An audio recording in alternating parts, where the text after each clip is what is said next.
What's going on? We back with the Boxing Clinic and more. One more video for the night.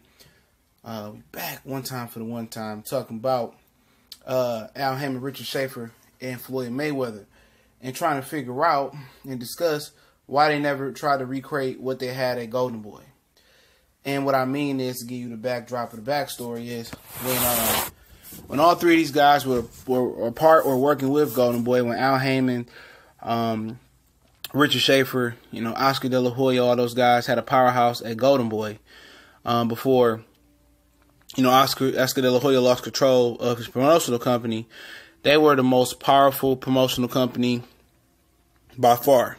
I mean, nobody was really touching them. It was a cold war between them and Top Rank. But with the power of Al Haymon and his fighters and Oscar De La Hoya, star power promoting, and Floyd working with Oscar De La Hoya on a fight-by-fight basis, and working and being Al Haymon's star client, there was a major problem. And then Richard Schaefer handling the business and showing Oscar the financials, and Oscar showing Richard Schaefer the boxing business. It was a powerhouse. When the split came, I heard they lost like 200 fighters. Between Oscar lost 200 fighters, and what happened is really unclear. I just know around that time that Al Haymon, I think it was like 2014, Al Haymon or 13 was running out fighters contracts with Golden Boy. As far as Danny Garcia, he's fighting like Raul Salka. He ran out Adrian Broner's contract. Guys of that nature. And some guys were already promotional free agents, like Jamil Charlo said he wrote his release from Golden Boy because Oscar De La Hoya and Golden Boy was making false promises about getting him the Canelo Alvarez fight. So he wrote his release from Golden Boy, and a lot of other guys just got their contract ran out from Golden Boy and became promotional free agents. Right around that time is when Oscar De La Hoya got caught up in that hotel situation with the fish nets and stuff of that nature, and he was going in and out of rehab. And it was a rumor that Al Haymon, or somebody approached Oscar about selling Golden Boy for $100 million. When Oscar, turned the deal down, he came back out of rehab after Canelo Floyd and took control of his company. And when he finally took control of his company and came back, they had already ran all his fighters' contracts out, like Amir Khan, and they went over to just be managed by Al Haymon. They took their show on the road to Showtime full time. And even at a point, Oscar De La Hoya went over to Showtime, with Canelo and them, because it was basically, HBO had took Bob Arum's side and they was going to ride with Bob Arum. We know how that ended up, that nasty split happened as well too. And, eventually Oscar went back to HBO. He tried to sue, or they came to agreement to get some of his fighters back, like Lucas Matisse and Leo Santa Cruz went back to Golden Boy, even though Leo Santa Cruz bought himself out, or Al Haymon bought himself out that Golden Boy contract, because Oscar De La Hoya was actually trying to, make Rigondeaux and Leo Santa Cruz. And Santa Cruz obviously didn't like that. Went back over to Oscar De La Hoya. Went back over to Al Haymon. So, but when they all was working together, it was a powerhouse, and it seemed like they had the future of boxing in their hands.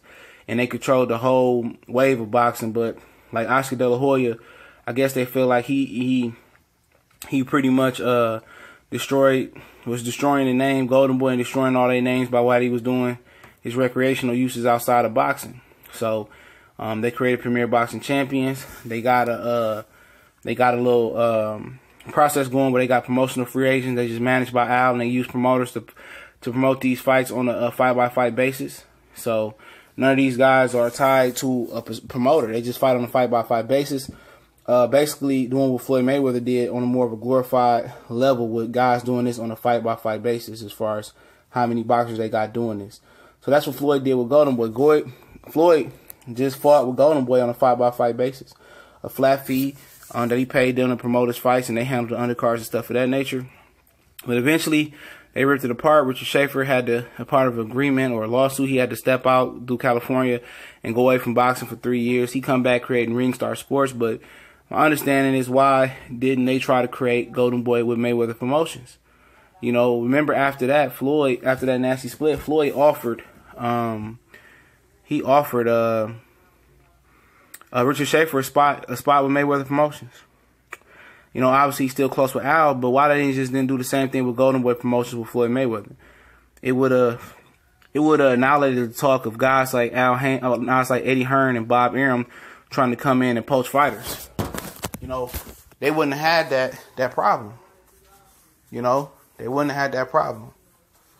You know, you wouldn't have had an issue where, you know, Eddie Hearn would try to poach your fighters and steal your fighters. So, like, in my opinion, I don't know why they didn't just make Mayweather Promotions like Golden Boy Promotions, where, you know, Floyd and Richard Schaefer, you know, both own stock in the company, or they could have changed the name if they wanted to. You had the biggest name in boxing, that Floyd Mayweather, that was still active at the time. Richard Schaefer would have came back 3 years later, and they could have did their own thing. And Al Haymon could have been doing what he did with Golden Boy. Floyd could have been the face and been the showman, and Richard Schaefer could have been schooling Leonard Allaby on how to be the businessman that he needs to be, because he's not that. You know, and it would have been a nice little powerhouse, man. And Richard Schaefer could have got the people in place of Mayweather Promotions, could have made it a real workplace, and he got the gym, the hottest gym. He stole that from Freddie Roach and Wildcard. He got the hottest gym in a hot hub for boxing in Vegas. But why didn't they try to recreate that Golden Boy magic with Mayweather Promotions? Is it because they felt like Mayweather was unable to really run a functional promotional company? You know, because he wasn't a real businessman, because he doesn't really hash out his deals, Al Haymon does? Or was Al Haymon connection to Floyd too close? Or would it have indicated in the court of law that they was trying, that's what, in fact, that they did do with Oscar, and they were trying to recreate that or something like that? It's crazy it may sound. You know? So you really don't, I don't really understand that. Because they could have drove all the fighters to Mayweather Promotions the way they did with Golden Boy, and then have Richard Schaefer there showing them the business, and they could have been learning and helping each other, and they all could have made their money. But obviously Richard Schaefer started with Ringstar Sports. He got a lot of young talent with Ringstar Sports, Money Powder Fourth, the two little brothers he got a lot of talent. You know, but wouldn't it have been best for all parties involved to all work together and drive all these fighters to Mayweather Promotions, or they could have just made a joint venture with Mayweather and Richard Schaefer? You know, but everybody wants to be their own boss, though. You know, everybody wants to run their own ship. And maybe that was deeper than what it was when they left Golden Boy. Maybe it was deep. You know, maybe they really didn't have a working relationship that we thought they had. Maybe Oscar wasn't the only problem with the Golden Boy thing. Maybe all them alpha males' heads started to butt heads. Because we all know Al Haymon is the biggest fish in that pond as far as business wise. But Richard Schaefer and Al Haymon still is cool on working terms. You know, it's still love there. You know, Floyd and Richard Schaefer, like I said, Floyd offered Richard Schaefer a spot with Mayweather Promotions to run the business there, and Lord knows they need it. You know, they should have just all worked together and recreated what they had at Golden Boy. Period. You know, it would have been a monopoly. You know, Floyd would have getting paid. You don't need TGB, whatever that is, promotions. You wouldn't need Lou DiBella. You know, only if you wanted Wilder or something. You wouldn't need all that. But maybe the fighters, you know, didn't feel comfortable with Mayweather. You know, especially with no Richard Schaefer. I mean, why would you feel comfortable with him? And maybe fighters didn't want to live off Floyd Mayweather's name. And I think that's one of the reasons why you guys don't want to go to Mayweather Promotions. They think that all they need is Al Haymon. They do. Oh, I got Al, I'm going to blow up. But people don't know Floyd had the remedy. Floyd had the skills, and Floyd had the character to really build it. You know? So people say, oh, he sold out. He I don't want to wear the black hat. I just want to, you know, come up off of me. And that's fine, but you got to find your own way to self-promote yourself out here. You got to keep your name hot in between the fights. If you're going to fight 2 times a year, 1 time a year, you got to keep your name hot all year round. You got to keep your name in rotation, you know. You got to make yourself synonymous with boxing. And it wasn't that Floyd made himself synonymous with boxing by wearing the black hat. His skills really matched his mouth. He really backed up and did what he was supposed to do and became a star. It just wasn't just, oh, okay, I'm with Al Haymon and everything is all good. You know?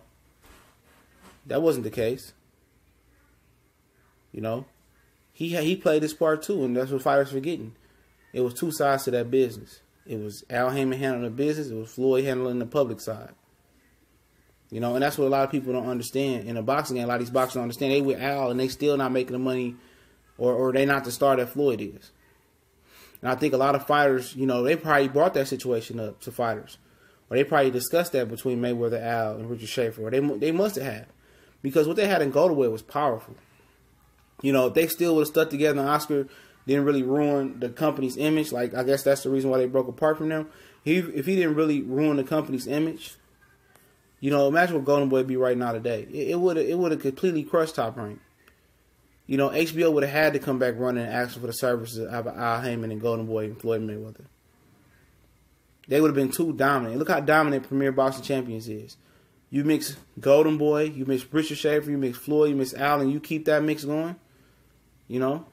Because I thought the point of them getting away from Golden Boy was that it was going to drag this thing out to Mayweather Promotions and all work through Mayweather Promotions and keep it moving like Golden Boy. But that didn't turn out to be what it was. It was Premier Boxing Champions.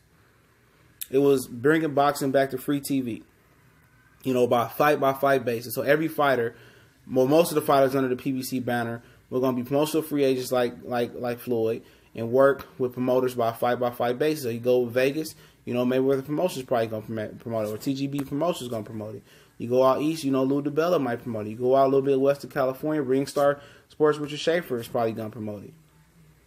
So instead of using Golden Boy as a primary fight basis promoter, they're using several promoters and keeping everybody in a loop and, you know, spreading the money around, keeping everybody happy. You know what I'm saying? So that's one of the positives about it. Even Mayweather is getting a bite. You know? So it's interesting, man. It's interesting, but I feel that they didn't trust Floyd. I think that's exactly what it is. And now you're seeing what Mayweather Promotions is representing. A lot of scrutiny going on over there, a lot of unhappy fighters, and maybe they didn't feel Floyd was stable enough to hold the ship. You know, and maybe, you know, that's what they felt. They didn't feel like he was stable enough. They didn't want an Oscar De La Hoya #2. And I don't mean as far as the fishnet stuff. I mean the inability to hold it down publicly. You know, to hold that public image and be a businessman and have a good, clean cut reputation. And maybe they felt that Floyd, he couldn't be trusted with this amount of power. But you know what? We're gonna keep Floyd made us a lot of money. He made us relevant for the most part. We're going to keep him in the loop like we keep TGB Promotions, like we keep Lou DiBella Promotions, like we keep Ringstar Promotions, like we keep everybody else. We're going to keep the money feeding, going around. But you know what? Second time around, you know, we're not going to make that mistake. We're not going to pull all our chips in one basket like we did with Golden Boy. We're going to keep spreading them around and keep doing this PBC thing. You know, we're not going to put everything into Mayweather, because if Mayweather end up doing the same thing or publicly, you know, completely tarnishing the Mayweather brand, you know, then we gonna have to buy this company from him. If he don't want to buy the company, then we got to run all these fighters' contracts out with Mayweather Promotions and do it all again. But Premier Boxing Champions, it's not a promotional company, but it's a banner. It's something that we can still always have, and we can feed different promoters. We can keep Floyd happy. But if Floyd end up killing the image and messing this image up like Golden Boy, guess what? We can continue to kick him out, rotate promoters, and everybody's still happy. We got control. He don't completely control the narrative and control all the fighters like we did with Golden Boy. So I think that's the thing why they won't do it no more, you know, because they didn't want to put all their eggs in one basket. They want to continue to always keep flowing. And if one entity go down and Mayweather Promotions, you know what, kick him to the side. He go rehabilitate himself, or he out. We go with DiBella. We can still go with Richard Schaefer. We can still go, you know, find a new promoter. We can still fight. We can still do that promotional rotation.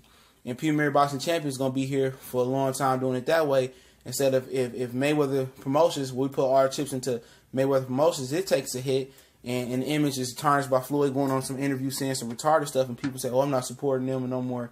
Then the whole operation is down. But with Premier Boxing Champions, with you rotating promoters by fight, you working with different promoters, not only if you're keeping everybody else happy, but your eggs ain't all in one basket. And I think it's just a simple fact that they had a bad experience with Oscar, and these fighters are unstable. Some of these dudes got CTE, and also Mayweather is unstable. He's highly controversial. He's not a good businessman. You know, we're going to keep him right here, but we're not going to put our eggs in one basket. We're not going to make the same mistake twice. And great businessmen and great people don't make the same mistake twice. And I think ultimately that's the issue why they didn't do it again with Mayweather Promotions. You know, that's why they didn't do it. They didn't do it. They didn't put all their eggs in one basket with Mayweather Promotions like they did with Golden Boy. They see with Golden Boy how quick, you know, stuff can turn on the dime and how quick things can go bad, how quick a reputation could be damaged, how quick, you know, you couldn't calculate something like that happening with Oscar and him doing that. And how you had to run all these contracts and how stressful that was when you had to create more fight dates. You had to deal with the backlash from the fans saying that was the worst year in boxing, watching all these bum bashes every week to get these guys out these contracts. So you don't want to go through that no more. You don't want to have your guys contractually obligated to one guy. You know what I'm saying? Especially how tricky boxing contracts is.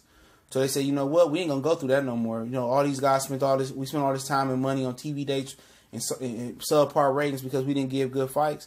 We're not going to let that happen no more. So, you know, just a quick discussion, ending the night on some boxing one time for the one time. Don't forget, me, the Cali Enigma, Colossal Sports TV, got a joint venture, college sports page, S1210, college football's most wanted. The link's in the description. Join, subscribe, man. They already did some good work over there already. But when the season pick up, we're going to be talking about the state of college football once a week. And they're going to be dropping videos, or we're going to be dropping videos all the time about the SEC, Pac-12, Big Ten, everything that's college football. So much blessings. Don't forget the Boxing Clinic. We on Facebook, Instagram, and Twitter. All those links in the description. No more usernames. You click the link, take you right there. Like I said, I'm not going through the comment section as thoroughly as I once did. So if you got a question or you want to DM me, click on the link, hit me up, and I'll hit you back as soon as possible. But much blessings to everybody around, man. Don't forget to subscribe, hit the bell icon so you know we upload and go live. We just went live with some NBA today, man. Maybe tomorrow we go live with some